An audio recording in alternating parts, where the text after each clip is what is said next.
da Justiça inaugura a enfermaria prisional de Bissau no centro de detenção da PJ. Ex-presidente da República e candidato do PT é o vencedor da primeira volta das presidenciais no Brasil. Acompanhe o desenvolvimento destas e demais informações já. Boa noite. O presidente da República foi recebido esta segunda-feira no Palácio do Eliseu, em Paris, pelo seu homólogo francês Emmanuel Macron. Durante o encontro, os dois chefes de Estado abordaram as questões ligadas à parceria África-Europa e à atual situação política no Burkina Faso.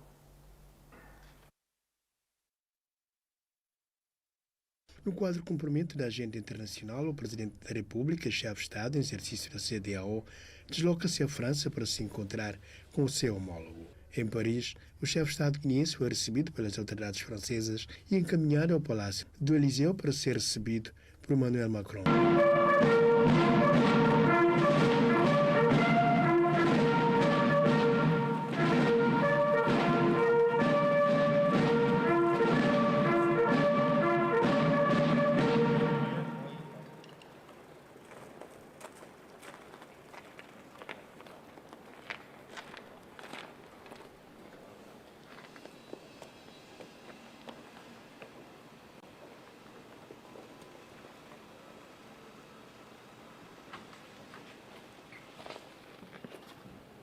O encontro dos chefes de Estado, que decorreu longe do olhar da imprensa, enquadra-se no âmbito da parceria Europa-África na ação global de combate ao terrorismo e a chegada ao poder por via inconstitucional. Os presidentes Umaru Sissoko Embalo e Emmanuel Macron abordaram ainda as questões ligadas às ondas de golpes de Estado na África Ocidental e a atual situação política no Burkina Faso, onde foi registrado um golpe de Estado, o segundo em 8 meses. O chefe de Estado guineense da CEDEAO quer apoio de parceiros europeus no combate ao terrorismo, na região e na cooperação da União Europeia, na viabilização das sanções aplicadas às autoridades de transição que estão a dificultar o retorno à ordem constitucional nos Estados-membros da CEDEAO.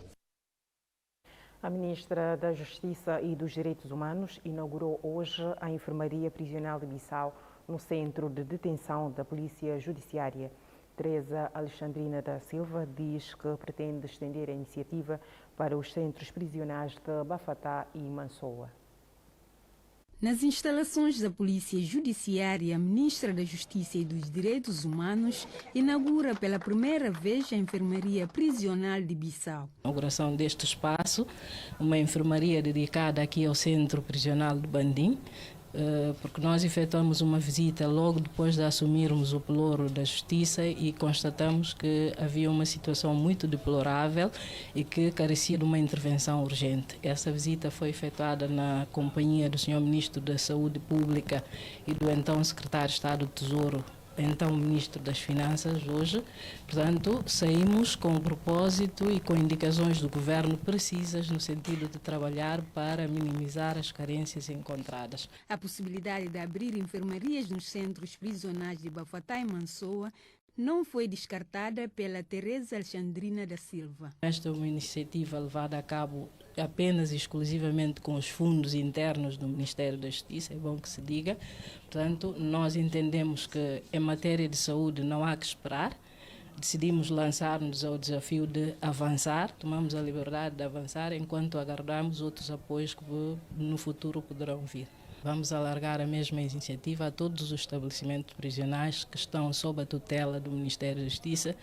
Neste caso, estou a falar do estabelecimento prisional de Bafatá e do estabelecimento prisional de Mansoa. A atividade enquadra-se no âmbito da celebração do Dia Nacional da Justiça, a comemorar no dia 12 do corrente mês.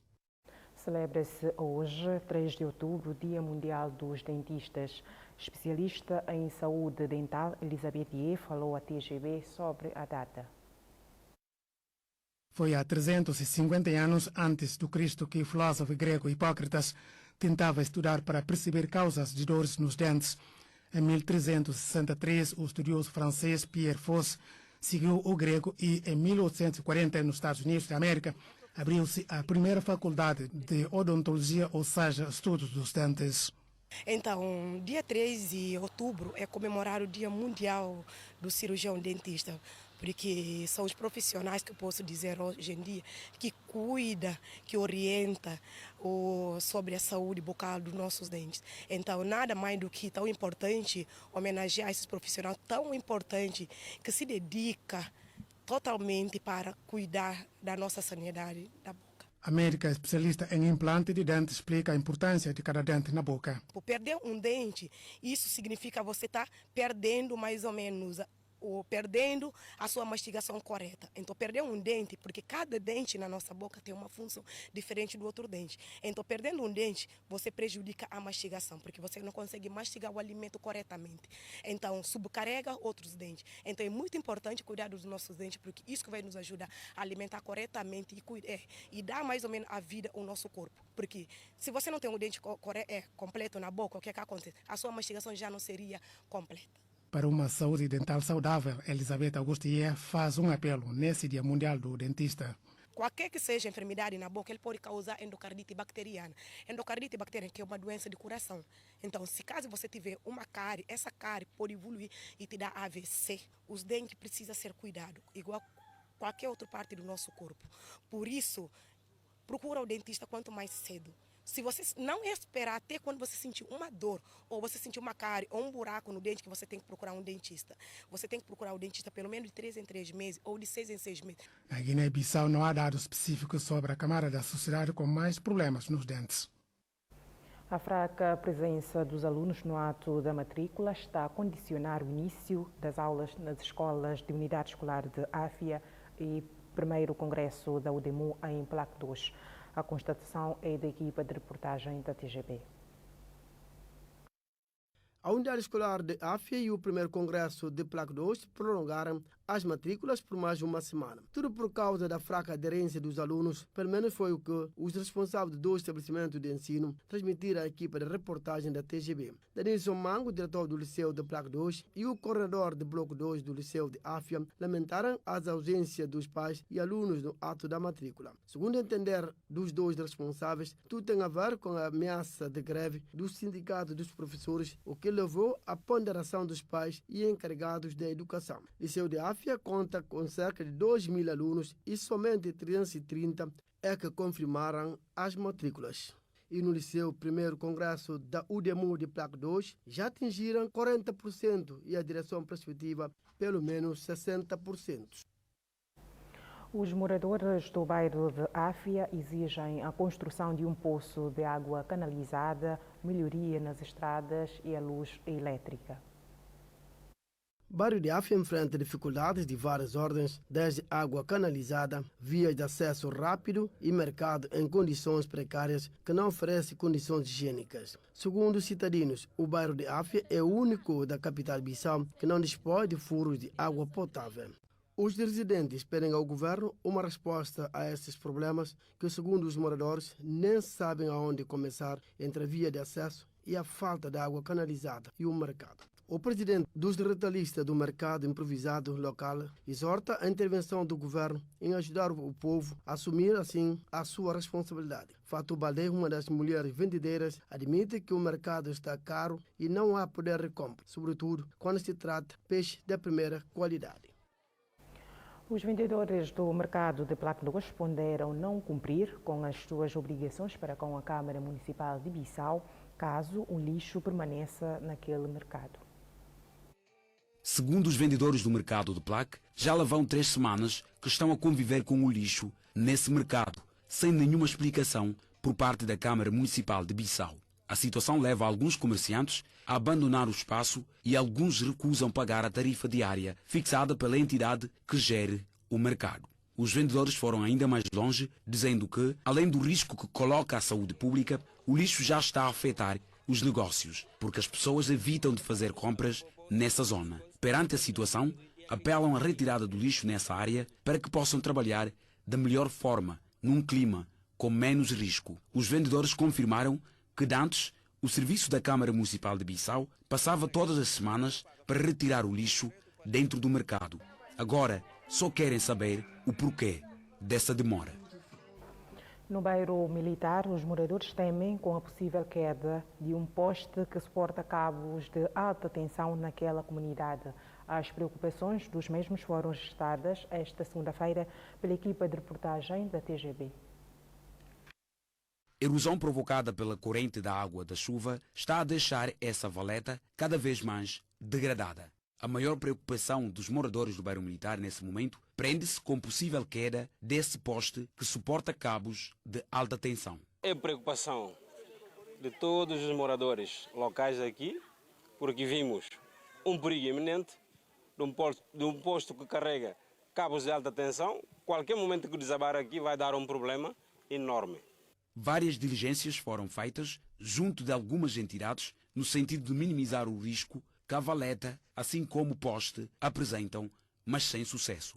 Nós temos um governo, não estamos a pedir um favor, estamos a exigir a intervenção rápida do governo, porque exigiu, reivindicou o direito de estar a gerir o país, porque tem condições de fazer essas pequenas intervenções. Não dissemos que faça uma grande coisa, mas melhorar uma valeta dessa dimensão, eles podem fazer, sim senhor.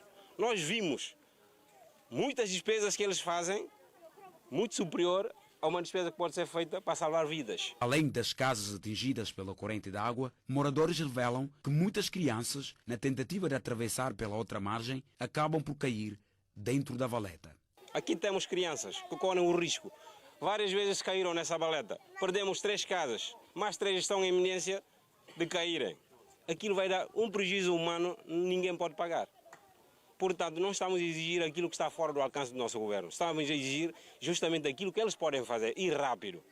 Apesar de ser uma única alternativa no momento para atravessar para outra margem, essa passagem não oferece confiança aos moradores, acabando por limitar a deslocação dos mesmos. Encerrou ontem à noite o segundo Congresso Ordinário do MADEM G15, decorrido durante 3 dias no Ilhéu de Gardete. Os 2.715 congressistas votaram em maioria absoluta os 8 vice-coordenadores do movimento, o Conselho Nacional com 9 elementos, membros do Conselho de Direito e o secretário nacional na pessoa de Abel da Silva.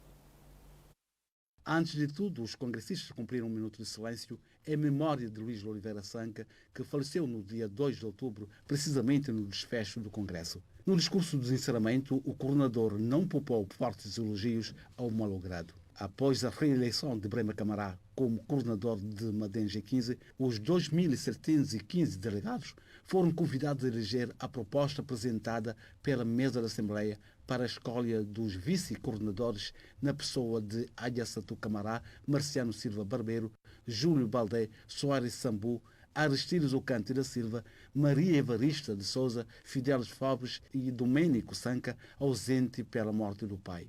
Os delegados ainda elegeram 9 membros do Conselho de Direito sob a presidência de Abdul Mané.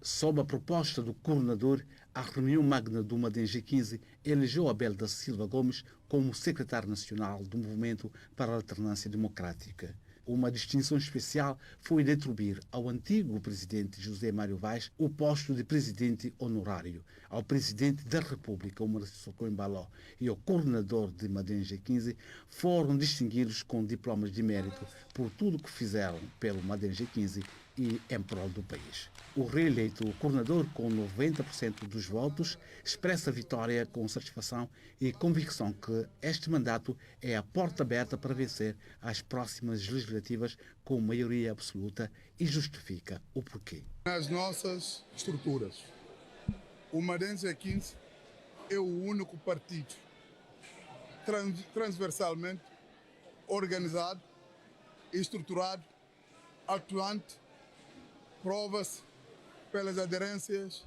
que significam para nós confiança consolidada na nossa estratégia política. O MADEM hoje tornou-se uma única força capaz de servir e dar tudo ao povo da Guiné-Bissau com base nas ideias claras, nos projetos e na convicção de que somos capazes. E só seremos capazes porque realmente já o provamos.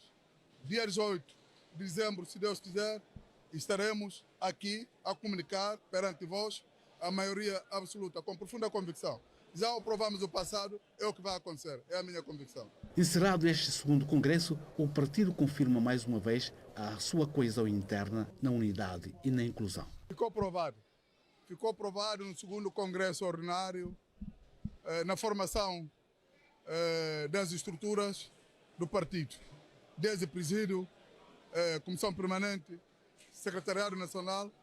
O Madem é um partido de confiança, de gente humilde, gente capaz, gente muito competente. E quando todo mundo estava à espera de rupturas internas, quesilhas internas, saímos mais coesos, mais unidos, mais fortes, firmes e determinados, porque o momento é da paz, estabilidade, confiança e garantia em nós próprios. É o que nós provamos aqui, é o que vai acontecer. Chegou a hora da Guiné-Bissau, Madem vai assumir a liderança do governo, vamos ter um presidente da República, um governo e uma maioria. Questionado sobre o impasse do PGC em realizar o seu congresso, uma vez que com o Madem foi possível, eis a resposta. O Madem 15 é um partido estruturado, um partido organizado, um partido que aceita princípios da democracia interna, um partido que aceita coabitar nas diferenças. Eu sei da minha casa, não comento e nem falo, desconheço o problema dos outros. Antes do encerramento, as resoluções do Congresso foram proferidas pela responsável de redação, Maria da Conceição Évora, com todas as atividades realizadas desde a comissão preparatória e todos os órgãos eleitos. O imam Cherno Mahmoud Diallo defende maior entendimento entre os guineenses por forma a encontrar a estabilidade e consequente desenvolvimento do país. O califa fez estes pedidos na 18ª edição de leitura do Alcorão, alusiva à data de nascimento do profeta Muhammad.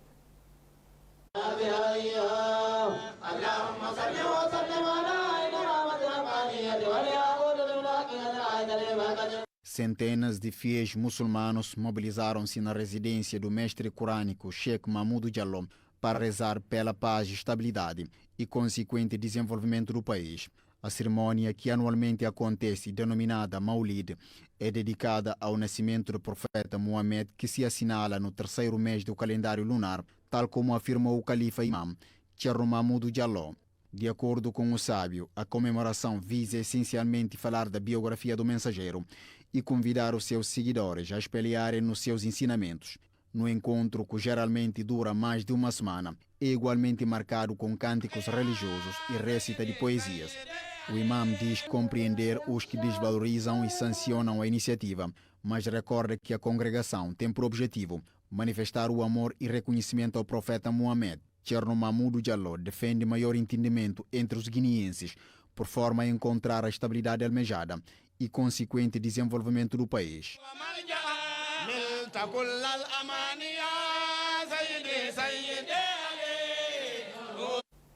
Vandalismo e pancadarias marcou o final do campeonato de defesa organizado no campo Semeira, que opunha as equipas de Presidência e da Fofanafo.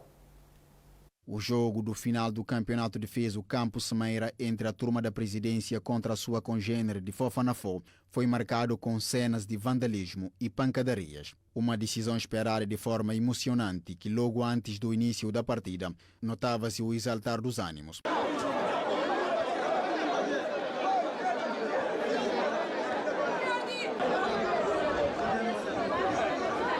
A equipa de Fofanafo entrou melhor na partida, inaugurando o marcador logo aos 19 minutos, através de Mala Mané. Em desvantagem, a turma da Presidência tentou reagir, mas a consistência da barra defensiva da Fofanafo era notória. E para complicar ainda mais a situação, aos 32 minutos, a equipa de Azul aproveita o voo falso do guarda-redes da Presidência.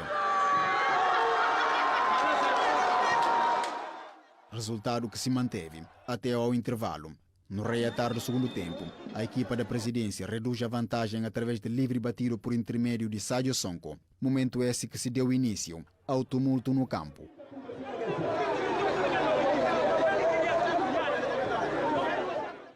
Vandalismo e pancadaria entre os adeptos, causando vários feridos.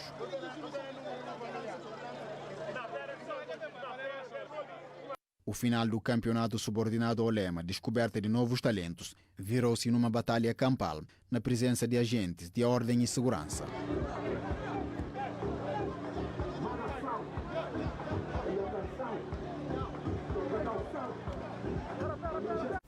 Faremos uma curta pausa na informação. Voltamos já.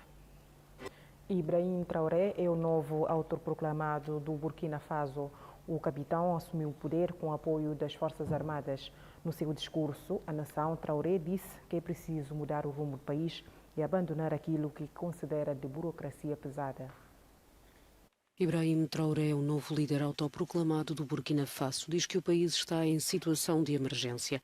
Este capitão assume o poder com o apoio das Forças Armadas após a demissão do tenente-coronel Paul-Henri Saudago Damiba, que aconteceu no domingo e que era esperada desde o golpe de sexta-feira que levou à queda da junta militar que geria os destinos do país. Precisamos efetivamente de mudar de ritmo. Temos de agir rapidamente. O país inteiro encontra-se em situação de emergência. Portanto, cada um ao seu nível deve ser capaz de avançar mais depressa e abandonar a pesada e desnecessária burocracia. O país estava a ser governado por uma junta militar que tomou o poder há cerca de 8 meses. Entretanto, o secretário-geral da ONU já condenou qualquer tentativa de tomada do poder pela força das armas e apelou a todos os intervenientes para se absterem de usar a violência e procurarem o diálogo num país que, de acordo com António Guterres, precisa de paz, estabilidade e unidade para combater grupos terroristas e redes criminosas que operam no seu território. A Comissão do Diálogo Nacional no Chad aprovou o período de transição naquele país num prazo de 24 meses e deu possibilidade ao chefe da junta militar no poder para concorrer às próximas eleições presidenciais.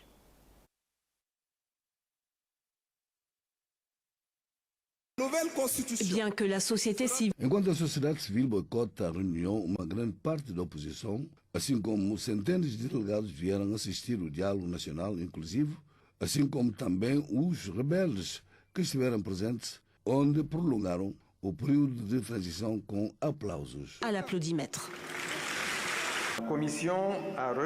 A comissão conseguiu um grande consenso e foi estabelecido fixar um período de transição de 24 meses.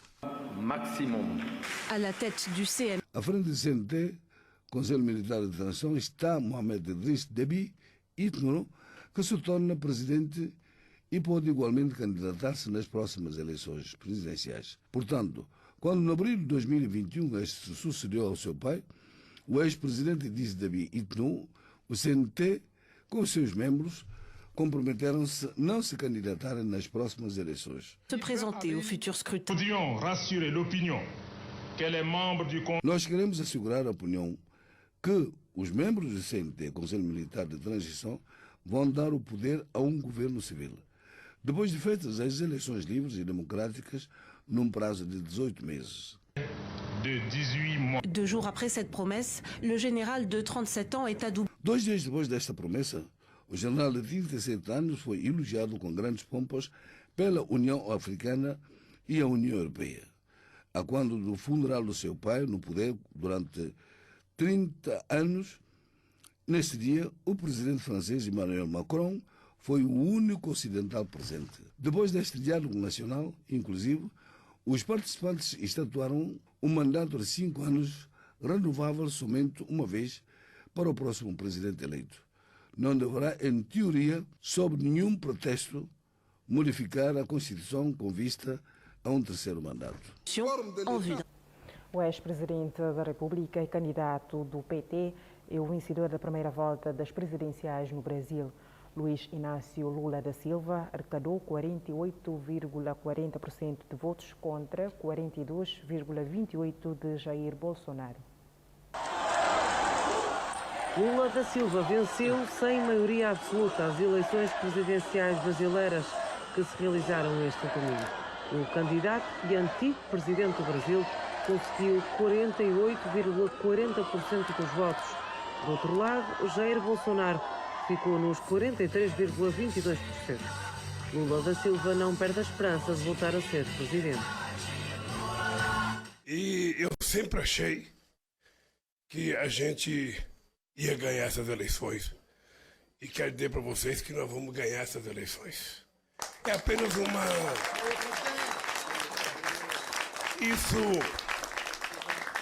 Isso para nós é apenas uma prorrogação.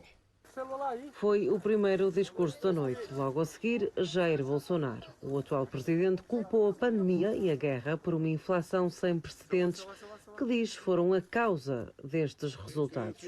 Bolsonaro admitiu compreender a vontade do povo, querer uma mudança e prometeu que, nas próximas semanas, vai explicar aos brasileiros que o país está muito bem posicionado no que diz respeito à crise económica. Como nenhum dos candidatos venceu com maioria absoluta, haverá uma segunda oportunidade para os mais de 150 milhões de brasileiros decidirem se querem ver Lula da Silva novamente presidente ou se querem um segundo mandato para Bolsonaro. A segunda volta acontece a 30 de outubro, mais 4 semanas para tudo ou nada mudar. Svante Pääbo é o Prémio Nobel da Medicina 2022. A distinção do sueco deve-se à descoberta de íngomas de hominídeos extintos e a evolução humana. O Prémio Nobel da Medicina de 2022 foi atribuído a Svante Pääbo pelas suas descobertas relativas aos genomas de hominídeos extintos e à evolução humana. O biólogo sueco foi um dos fundadores da paleogenética, disciplina que utiliza os métodos da genética aplicados ao estudo dos primeiros humanos e de outras populações entretanto extintas. Pääbo esteve por trás de várias descobertas revolucionárias, como a transferência de genes de espécies extintas para o Homo sapiens, o que afeta a forma como o nosso organismo reage às infecções, ou a descoberta do hominídeo de Denisova através dos dados genéticos de um fragmento de osso encontrado na Sibéria. O Instituto Karolinska destacou ainda a sequenciação do genoma do homem de Neandertal, considerada praticamente impossível. Um pânico no estádio de futebol de Malanga, na Indonésia, resultou em mais de 170 mortos e 3 centenas de feridos. Um movimento de pânico depois de adeptos invadirem o terreno de futebol num estádio da cidade de Malang, na Indonésia, resultou em mais de 170 mortos e cerca de 3 centenas de feridos. Os motins na origem do incidente ocorreram depois da derrota da equipa local, Arema. O pânico instalou-se nas tribunas depois das forças da ordem terem recorrido a gás lacrimogéneo para tentar conter os distúrbios. O presidente indonésio já ofereceu condolências. Lamento profundamente e espero que esta tragédia do futebol seja a última no nosso país, que não haja outras tragédias humanas como esta no futuro. Liga 1 sampai evaluasi dan perbaikan prosedur pengamanan dilakukan. A intervenção da polícia antimotim está a ser posta em questão, já que a FIFA proíbe expressamente o uso de gás lacrimogéneo no interior dos estádios de futebol. A Federação Indonésia suspendeu todos os jogos da Primeira Liga por tempo indefinido na sequência da tragédia.